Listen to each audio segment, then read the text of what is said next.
En relación a ahora vamos a hablar sobre sobre la semiología articular. Entre ellas, nosotros vamos a tomar en cuenta que es importante la anamnesis, el interrogatorio, el- y el síntoma más cardinal o el síntoma eh, principal que vamos a tener para este tipo de lesiones es el dolor articular, sería muscular, articular o musculoesquelético. Estas articulaciones van a ser, perdón, estos síntomas tienen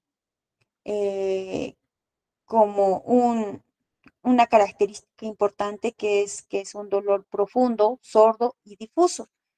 Se les ha hecho un cuadro en la cual tienen que tomar en cuenta en el momento del interrogatorio en dónde se localiza, cuál es el tipo y el carácter, el ritmo y la cronología, los factores que desencadenan este tipo de dolor, porque es muy diferente el dolor como el dolor abdominal, el dolor torácico.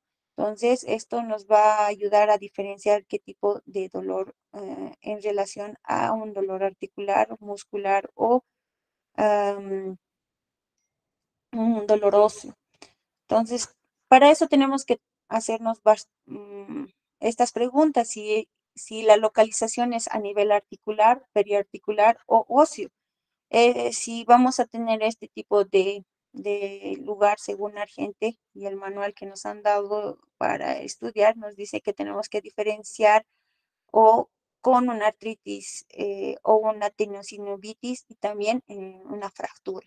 Entonces, dependiendo de dónde sea la lesión, vamos a tener el diagnóstico. Si fuera el dolor sea a nivel articular, una artritis, si es periarticular o posiblemente una tendinitis, una lesión de meniscos, por ejemplo, y si es óseo, a nivel puede ser producido por una fractura, ¿no? El tipo o el carácter, como ya les había dicho, que es sordo, urente, punzante, por ejemplo, ya punzante podríamos tomar en cuenta a la parte muscular, que ésta sea producida por problemas nerviosos. Por ejemplo, en los diabéticos que tienen neuropatía diabética, el tipo de dolor que van a tener es de tipo quemazón o punzante o hormigueo, por ejemplo. Y esto nos va a dar el tipo de diagnóstico que sería el dolor sordo constante y a menudo es óseo, un dolor sordo constante y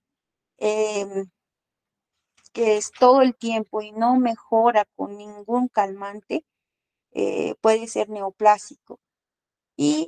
O infeccioso, por ejemplo, cuando son agudos, que son menos de 6 semanas o días u horas, o puede ser proceso infeccioso. Si en caso fuera mayor a 6 semanas e incluso a meses, es neoplásico. El ritmo y la cronología es importante para saber distinguir de un dolor mecánico a un dolor inflamatorio, ya que el dolor mecánico, esta se puede empeorar con la actividad y mejorar en el reposo. En relación a la inflamatoria, esta va a ser predominante en el reposo y por las noches, o también puede asociarse a una rigidez matutina, que esta puede estar prolongada mayor a 30 minutos. Los factores que desencadenan esto pueden ser extraarticulares, extraordinariamente pueden ser importantes para recrear una posición exacta de la extremidad en el momento del traumatismo. ¿A qué se refieren los factores desencadenantes? Por ejemplo, ¿qué mecanismos ha tenido este paciente para que se produzca este tipo de dolor? Por ejemplo, si ha sido una caída de su propia altura, o ha sido una caída de las gradas, por ejemplo, ¿cuál ha sido el mecanismo? Si ha sido contorsión o ha sido un golpe directo, por ejemplo, un golpe con algún punzo cortante o por ejemplo, un convoy o algo que le haya producido el dolor en esas extremidades, que puede ser que tenemos que preguntar cuál ha sido el mecanismo por la cual siente ese dolor. Esto nos va a determinar, nos va a ayudar para determinar dónde puede ser la lesión, si es en las partes blandas o en la parte ósea, que puedan producirse fracturas. Por ejemplo, en la parte de emergencias, tenemos que ver en un accidente automovilístico cómo ha sido el tipo de trauma, si ha sido con colisión, triple colisión, ha sido con el cinturón o ha frenado seco. Entonces, esas cosas nos van a determinar qué tipo de lesiones vamos a tener. En relación a la cronología, el ritmo del dolor que habíamos hablado, la clave, según Argente, nos dice que tiene que ser el dolor, puede ser mecánico, inflamatorio y mecanismo lesional, que ya habíamos hablado, y otros síntomas que se presentan. En relación al el dolor mecánico, este se produce por una osteoartritis o un trauma que habíamos como llevado, que puede ser por un golpe, una caída, y la osteoartrosis, que esto se va viendo con el tiempo por el desgaste de las articulaciones que van a llevar a un aumento de dolor a nivel de las articulaciones. El aumento de la actividad física y también que el paciente esté en reposo, esto es típico de una coxoartrosis. O sea, puede ser una gonoartrosis, coxartrosis, que estas son las más afectadas. Estas que en inicio son, que aumentan en un inicio a la marcha y luego pueden empeorar en la bipedestación y en las marchas prolongadas. Entonces, esto es producido por una coxoartrosis, esto es por un desgaste a nivel de las articulaciones. A diferencia del dolor inflamatorio, el dolor inflamatorio está producido por una artritis, que puede ser una artritis reumatoidea, eh, que es frecuente, o una bursitis, que sea una inflamación del tejido sinovial que recubre la articulación. Aparentemente aparecen esta en la mañana y con una rigidez matinal que habíamos dicho que es de 30 minutos. Y esta, a diferencia, según la Asociación Americana de Reumatología, tienen que tomar en cuenta que hay dos tipos de,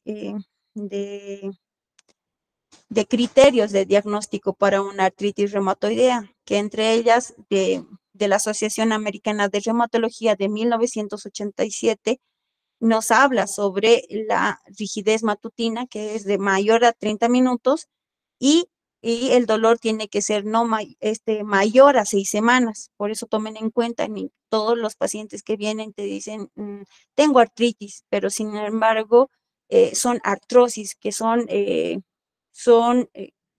afectaciones articulares, pero degenerativas, producidas por un dolor mecánico, no inflamatorio. Es la diferencia entre artritis y artrosis, ¿ya? El mecanismo de lesional que habíamos hablado, cómo es que se haya producido la patología del trauma, si es extraarticular o no, y está dependiendo de cómo ha sido el mecanismo. Por ejemplo, es preguntar si ha habido una hiperextensión o una valgo-rotación. Es, por ejemplo, los esguinces o que se producen alguna torcedura del tobillo, que también te puede producir un esguince, ¿no? Entonces, tenemos que hacer una anamnesis mucho más insidiosa en esa parte cuando los pacientes han sufrido algún tipo de lesión o caída. Entre otros síntomas, tenemos que preguntar si ha habido disminución de la fuerza muscular, si hay alguna limitación en el movimiento, si existe rigidez o hay parestesias, que puede haber compresión de los nervios que pueden producir parestesias. Es importante preguntar estas cuatro preguntas y son claves para hacer nuestra historia del paciente, para hacer la historia clínica, es el preguntar qué tipo de dolor es, si es agudo o crónico, si es articular o extraarticular, si es inflamatorio mecánico y la localización, si es localizada o generalizada.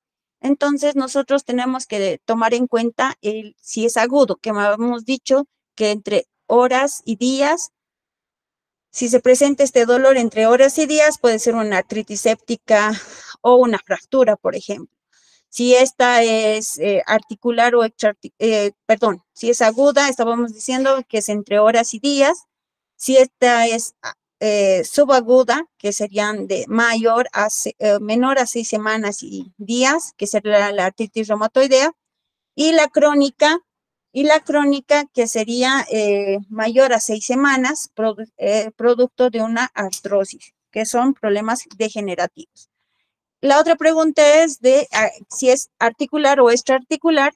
Esta tenemos que tomar en cuenta si está dañada las articulaciones. Esto que conlleva a las estructuras articulares sería el líquido sinovial, el cartílago articular, la membrana sinovial, la cápsula articular,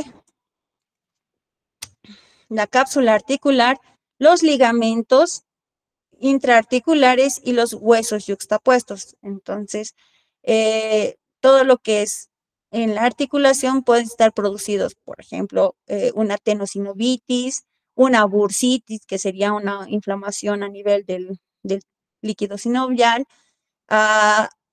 o una tendinitis, que haya afectación de los tendones a nivel de los músculos. Estos también, más que todo, se pueden producir por afectaciones a nivel de caídas, pueden ser también de algún traumatismo a nivel que puede ser por deporte, y las articulares y las extraarticulares, que serían fuera de la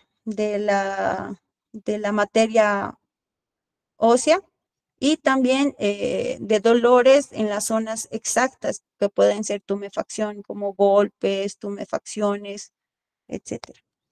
Entonces, la otra que habíamos tomado en cuenta, y tomen en cuenta este cuadro, que es la diferencia entre lo inflamatorio y lo mecánico. Entonces, ¿qué patología articular inflamatoria puede ser el diagnóstico para una patología articular inflamatoria? Es la artritis reumatoidea. ¿Y cuál es el mecanismo, patología mecánica que nos pueda producir una patología articular? Es la artrosis. Tomen en cuenta que esto es un problema degenerativo, que donde al examen físico vamos a encontrar crépitos en las articulaciones. No tenemos síntomas sistémicos, mejora con el reposo, aparece con la actividad, y, eh, y hay signos de flogosis. No, en este caso no, porque es mecánico, pero sí en un inflamatorio. Todo lo que es inflamatorio, como ya saben, itis, inflamación, entonces sí contamos con signos de flogosis. La aparición es en el reposo y mejora con la actividad. Han visto la diferencia, que es casi lo contrario, ¿no?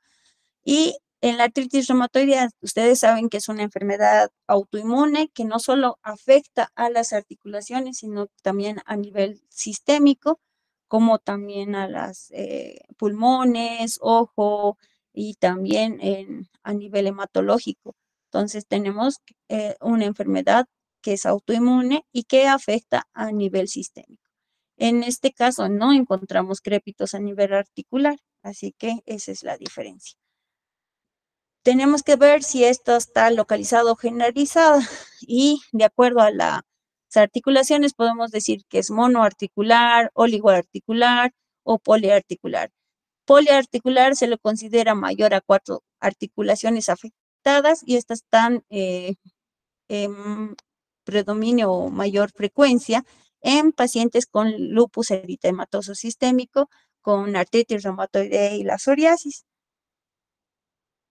Otros patrones adicionales que tenemos que tomar en cuenta, si es aditivo, si es migratorio, si simétrico, asimétrico, si persiste o es recurrente, la ubicación es distal o proximal. Entonces, de acuerdo a eso, nosotros vamos a saber si qué tipo de dolor o qué tipo de patologías puede ser. En la aparición, si va saltando, si es migratorio, si se va de un pie, luego se va al brazo o se va a la parte lumbar, entonces es migratorio. O la aditiva, que es de manera progresiva, que empieza en los pies y luego va subiendo de manera paulatina y progresiva. La asimétrica es donde solo está afectado un solo lado y la simétrica está afectado en ambos miembros. La persistencia, si recurrencia, el dolor es constante o intervalos asimétricos, que vamos a ver que vamos a encontrar en los recurrentes. Y la ubicación siempre va a ser proximal a la muñeca a los tobillos o distal a la muñeca a los tobillos. Va a ser nuestra referencia, el punto de referencia. Entre los antecedentes patológicos importantes que podemos nosotros mencionar, o sea, no solamente es decir cómo se ha caído, cómo es el dolor, sino también tenemos que indagar en las patologías eh, o antecedentes patológicos que tiene el paciente. Por ejemplo, entre las metabólicas tenemos a la gota, pacientes que tienen hiperuricemia o, o que hayan presentado, por ejemplo, una crisis gotosa. Una crisis gotosa a nivel del primer ortejo del dedo del pie o exactamente en el metatarso falángica del primer dedo se le llama podarga. Entonces es una crisis gotosa del primer ortejo del pie. Esto es en pacientes que tienen gota, que es una enfermedad metabólica producida por aumento producto del aumento del ácido úrico, secundaria a la ingesta de mucha carne, ingesta de mucha carne. Por eso se produce.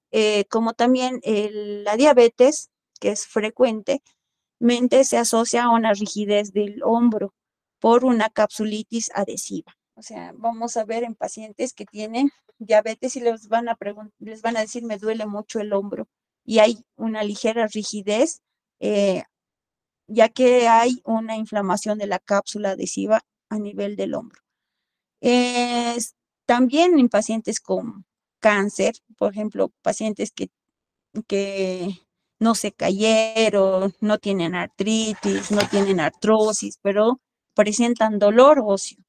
Esto puede ser que haya tenido o en algún momento de su vida ha sido diagnosticado con algún tipo de neoplasia que tal vez posiblemente están haciendo una metástasis ósea o que también sea la lesión sea primaria, o sea, que el cáncer sea primario en la parte ósea, que producen un dolor intenso, sordo y que no mejoran con cualquier analgésico.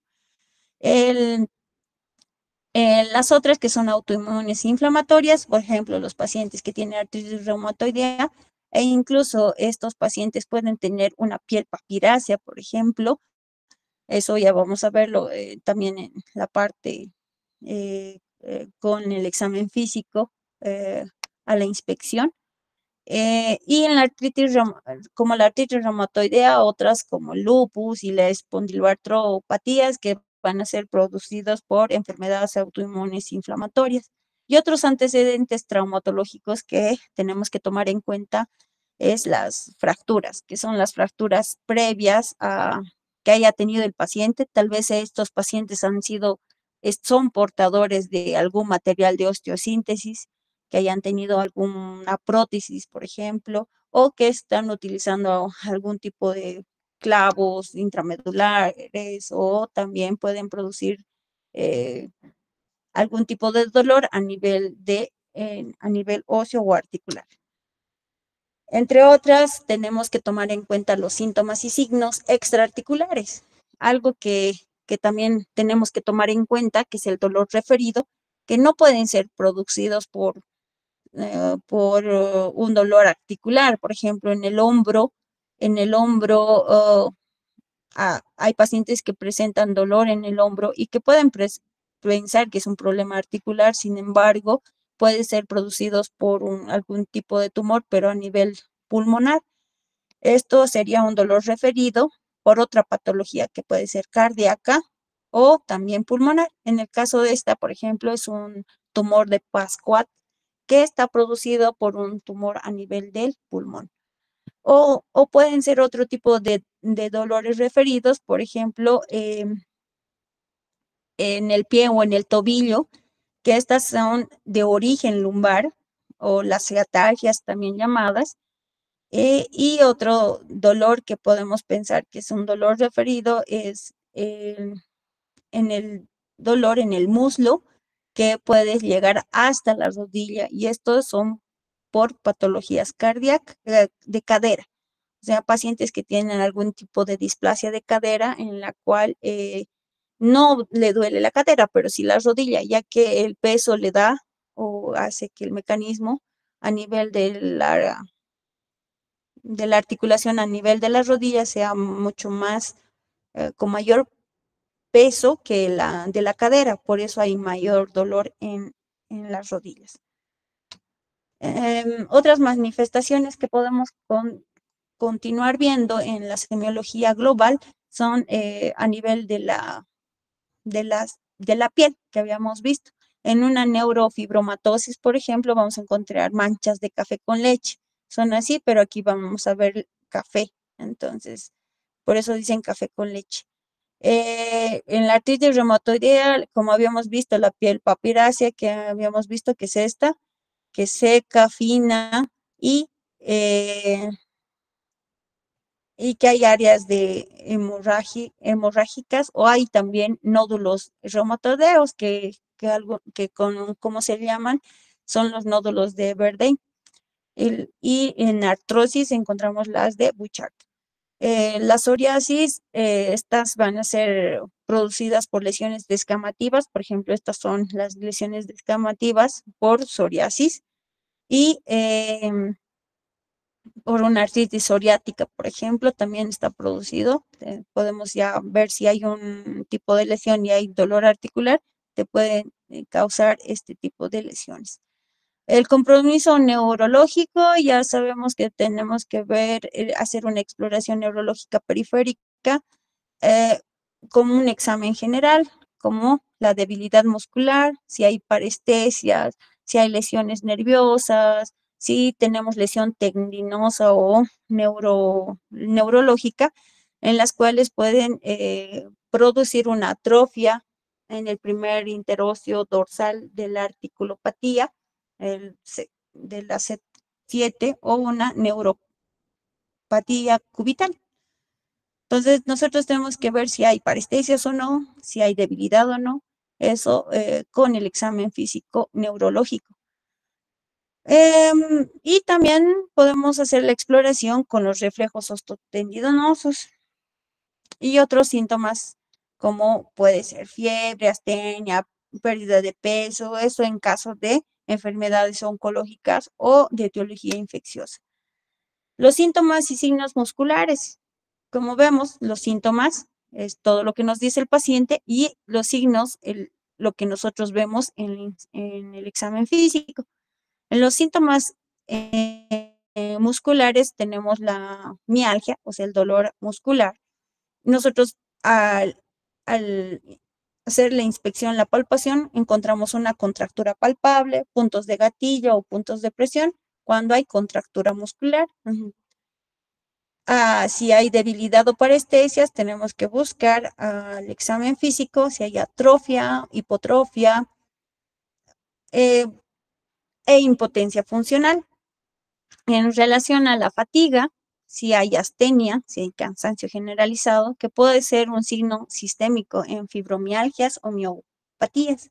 Por ejemplo, los pacientes que tienen una fibromialgia es un diagnóstico que de descarte para una enfermedad reumatológica, ya que se le estudió, se realizó muchos exámenes, se trató de buscar alguna causa, pero sin embargo puede ser solo producida por una fibromialgia, que es un dolor a nivel de del músculo. Entre los síntomas óseos vamos a tener en cuenta el dolor óseo y la inestabilidad. En los signos es el dolor que a la percusión ósea o a la presión axial o sospechas de fracturas o tumores, tenemos que buscar deformidades o prominencias óseas. La inestabilidad o la recurrencia, por ejemplo, eso nos tiene que ver con las luxaciones o esguinces que presenta. Entre los fundamentos y el enfoque general, tenemos que tomar en cuenta esto. Lo más clásico e importante en la semiología es inspección, palpación, percusión, auscultación. Sin embargo, en el sistema locomotor tenemos que tomar en cuenta la inspección, la palpación, la movilidad, fuerza muscular y las maniobras especiales. Entonces aquí no se hace auscultación, tomen en cuenta.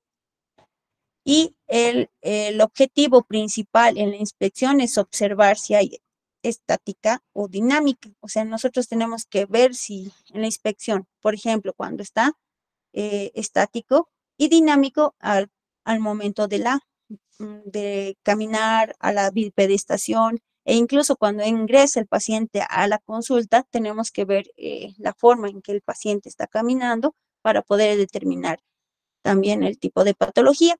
La palpación tenemos que localizar el dolor y hallazgos táctiles, o sea, dónde en realidad está doliendo, si es articular o extraarticular. La movilidad y la fuerza se evalúa con los arcos de movimiento. Y en el libro más adelante también van a ver sobre la evaluación funcional, que pueden ser de rotación interna, rotación externa, aducción, abducción de cada articulación. Y las maniobras especiales que nos van a ayudar a detectar la inestabilidad o las lesiones específicas. Por ejemplo, en una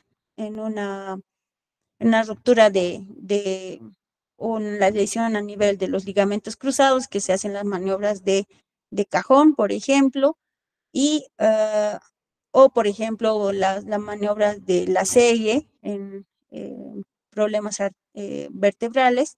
Entonces, ahí ya van a ver más adelante, ¿no?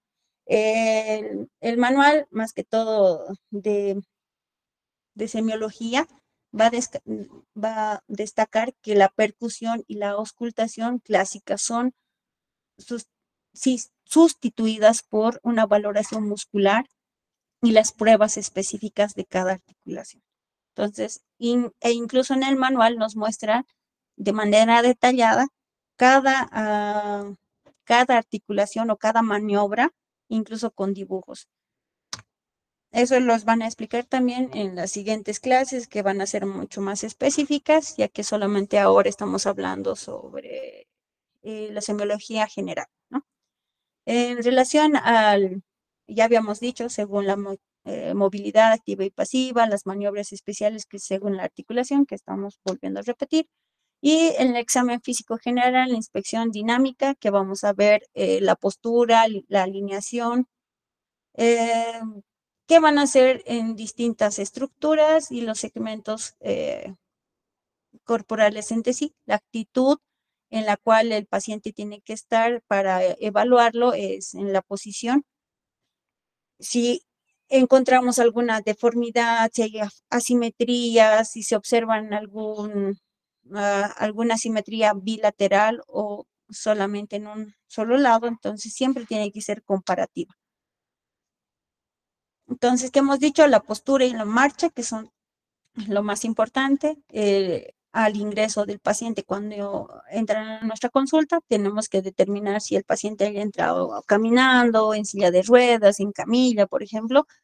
Y en la inspección general tenemos que ver si hay deformidades, asimetrías, si hay algún tipo de escoliosis, deformidad, por ejemplo, a nivel torácico en la columna vertebral, o una escoliosis o una hipoescoliosis. La marcha también. Y otros signos vitales que en lo general tenemos que tomar en cuenta exactamente a nivel articular. aparte de alguna afectación articular, tendría que ser la fiebre, si hay un proceso infeccioso, o el estado general, o sea, la fases. Claro, y todo el paciente viene con una fases dolorosa, puede ser que el estado de conciencia esté afectada o el estado nutricional, que son cruciales, ya que hay pacientes que tienen, llegan a la caquexia, incluso a otros que son muy obesos, que también pueden producir algún tipo de alteraciones a nivel de la articulación por sobrepeso, ¿no? La piel y los tejidos periarticulares que habíamos visto incluso en las otras diapositivas, que hemos dicho que hay cambios de coloración como eritema o inflamación, si hay temperatura, si hay trofismo y si hay lesiones como los nódulos que se pueden verificar, como los nódulos de Verdun o de Bouchard, o en otros casos como los tofos gotosos, que también se pueden producir por enfermedades metabólicas como la gota. Y a la palpación tenemos que confirmar que existen algún tipo de de parestesia, de presentar dolor a la compresión. Bueno, seguimos viendo sobre ah, debemos seguir estos pasos, o sea, siempre, como habíamos dicho, inspección, palpación y eh, movilización pasiva activa y las maniobras de para cada articulación. Y en la inspección tenemos que ver si hay un aumento de volumen, si hay tumefacción, deformidades y la simetría. Siempre tiene que ser comparativa. No podemos hacer solamente de un solo pie y ver si no vemos el otro. Tenemos que comparar, ya que la anatomía es diferente en cada persona. En la palpación tenemos que ver y localizar el dolor, si hay algún derrame articular, si hay crépitos o si hay nódulos, ¿no? Y la movilidad, que tenemos que ver la amplitud del movimiento, si hay una actividad, si hay movilidad activa, si hay movilidad pasiva. Cuando es la movilidad activa, se realiza al paciente por sí mismo, o sea, él mismo realiza, por ejemplo, una abducción, una rotación interna, le pides que levante las manos, que abra las pies, que abre los pies. Entonces, a eso cuando usted les digan ustedes que hagan algún tipo de movimiento, a eso se llama una actividad, una movilidad activa. Y la pasiva es cuando el examinador evalúa, o sea, le levanta la articulación, revisa si hay algún tipo de dolor que, que puede ser de mayor rango. Entonces, cuando se considera movilidad pasiva es cuando el examinador ayuda para que la articulación pueda ser evaluada. La movilidad contra resistencia, eso pues, se utiliza con la fuerza. Por ejemplo, se evalúa, se le pide al paciente que se evalúe una fuerza muscular circundante a la articulación con una escala de 1 al 5. Ok. Entonces, recuerden que siempre deben comparar el arco de movilidad y la fuerza entre ambos lados del cuerpo. Si van a hacer del lado derecho, tenían que volver a hacer el lado izquierdo. Entonces, ¿para qué? Para comparar si hay alguna alteración o alguna modificación. Entonces, la clave reside en razonamiento clínico basado en la anamnesis exhaustiva de un examen físico sistemático. ¿Qué significa eso? Que para hacer un buen diagnóstico tenemos que hacer una buena historia clínica, tanto con la anamnesis y el examen físico. Entonces, hasta allí alguna pregunta,